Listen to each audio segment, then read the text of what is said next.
여러분, 성경을 보게 되면 수많은 기적들이 기록이 되어 있지요. 이 많은 기적들이 대부분 기도와 연결이 되어 있다는 사실입니다. 이미자 씨가 부른 흘러간 노래 있잖아요. 당신과 나 사이에 저 바다가 없었다면 쓰라린 이별만은 없었을 것을. 바다가 육지라면 배 떠난 부두에서 울고 있지 않았을 것을. 그 바다 때문에 이별하고 울어야 되는 신세입니다. 그런데 기도로 바다가 육지가 된 사건이 있잖아요. 홍해가 막혀서 오도 가도 못하는 신사가 되었을 때에 기도함으로 홍해가 갈라지게 되고 물이 땅이 됩니다. 기도는 우리에게 홍해라는 바닷길도 육주같이 열어주십니다. 굶주린 사자들이라도 기도하는 사람 다니엘을 상하지 못하게 만든 것이죠. 기도하게 되니까 기적이 일어납니다. 일본의 세계적인 그 전자과학자가 있어요. 후쿠시게 다카시라는 사람입니다. 50대 중반이죠. 이분이 세계 최초로 초박형 LCD를 개발한 사람입니다. 히다치라는 회사에 근무하는데 돈으로 계산할 수 없을 만큼 그렇게 참 세계적인 가치가 있다, 이렇게 평가를 받는 분이죠. 우리나라의 황우석 교수였던, 예전에 황우석 교수처럼 굉장히 많은 대우를 받은 사람입니다. 근데 이분이 스키장 정상에서 뇌경색으로 쓰러져서 병원으로 옮겼어요. 일본 정부 의료계 다 동원돼서 이분을 치료합니다. 국보급 학자이기 때문에 이분을 살리려고 애를 쓰는 거죠. 근데 병원에 도착하니까 뇌 기능의 50%가 상실되었어요. 21일 동안 혼수 상태에 빠져서 회생할 확률은 거의 없다. 뇌사 상태에 빠져 들어가는 것이죠. 그래서 부인에게 임종을 준비하라고 알려줍니다. 그 아내가 한국인이에요. 장혜림이라고 하는 한국 여인입니다.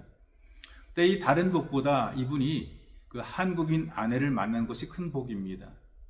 의사를 통해서 임종 수색을 듣게 된 이 장혜림 여사는 하나님께 기도했어요. 아마 그 아내도 그 영적 상태가 아마 그냥 꺼져가는 등불처럼 아슬아슬한 그런 신앙을 가지고 있거나 상한 갈대처럼 꺾여지기 일보 직전의 상태였던 것 같아요. 왜냐하면 평소에 국보급 남편을 가지고 있으니까 너무나 잘 나가는 삶을 살았잖아요. 아쉬운 게 아무것도 없어요. 그러니까 간절함도 없지요. 필요한 모든 것을 공급받고 살아서 그렇습니다. 좋은 남편 만나서 호강하고요. 부족한 게 아무것도 없잖아요. 그런데 일본 정부와 최고 의료진들이 달려들어도 살릴 수 없다라고 하는 마지막 순간이 딱 되니까 하나님을 찾게 됩니다. 그것도 간절하게 하나님 찾게 됩니다. 대충이 아니고 정말 간절해지게 되는 거죠. 그래서 대체로 기도가 마지막에 하는 경향들이 꽤 많이 있습니다. 좀 진작 기도하면 좋을 터인데 꼭 마지막에 기도하는데요. 근데 마지막에라도 간절하게 기도하니까 하나님께서 들어주신단 말이죠. 이렇게 기도합니다. 하나님 앞에 말했습니다. 하나님이 계시면 저를 살려주십시오. 하나님이 계시면 살려주십시오. 그런데 놀랍게 십자가를 진 주님이 나타나셨어요. 예수님께서 걸어오시면서 이 장애림 성도가 물 좀 달라 그러니까 바로 그 예수님께서 물을 주시더라는 거예요. 그 신비청을 하게 됐어요. 독특하게. 그런 이후에 이 남편이 회복이 되기 시작합니다. 치료가 됩니다. 그리고 새롭게 자기에게 주어진 그 모든 인생을 오직 하나님 위해 살겠다라는 사명으로 불타오르게 됐어요. 원래 일본이라는 곳이 지식과 물질과 교만한 것 때문에 온갖 우상들이 가득하고 하나님 잘 믿지 않습니다. 신앙적인 어떤 그 신앙 상태들이 굉장히 약하죠. 오히려 종교의 자유가 주어졌지만 우상 숭배를 먼저 하고요. 우리나라보다 복음이 먼저 전파되었지만 여전히 복음 외면해요. 그리고 수많은 온갖 잡신들을 섬기는 곳이 바로 일본인데요. 그런데 이런 일본에서 전도자가 되겠다고 변화가 된 거예요.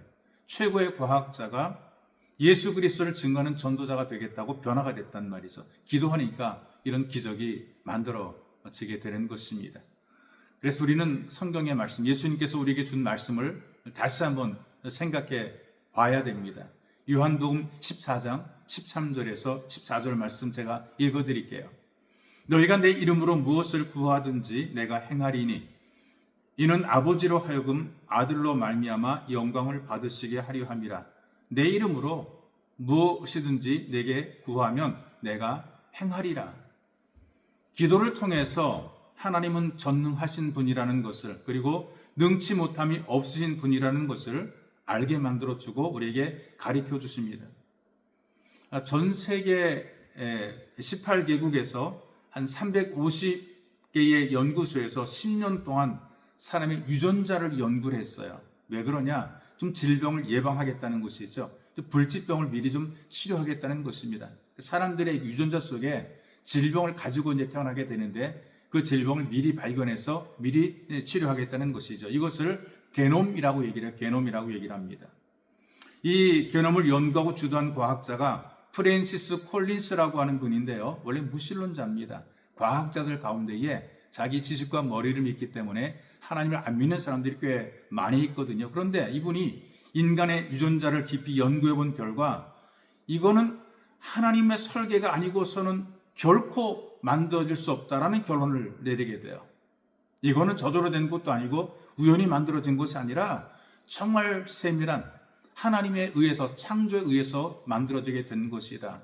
이 최고의 과학자가 이런 결론을 내리고 예수 그리스도를 영접하게 됩니다. 여러분, 기도를 시작하게 되면 바로 거기에서 하나님께서 함께 하십니다. 기도를 시작해서 길을 열어가는 삶을 살아가야 됩니다. 여러분들도 늦지 않게 바로 지금 기도를 시작해서 기도를 통해서 여러분들의 길을 열어가시고 문제를 풀어가시기를 주님의 이름으로 축복합니다.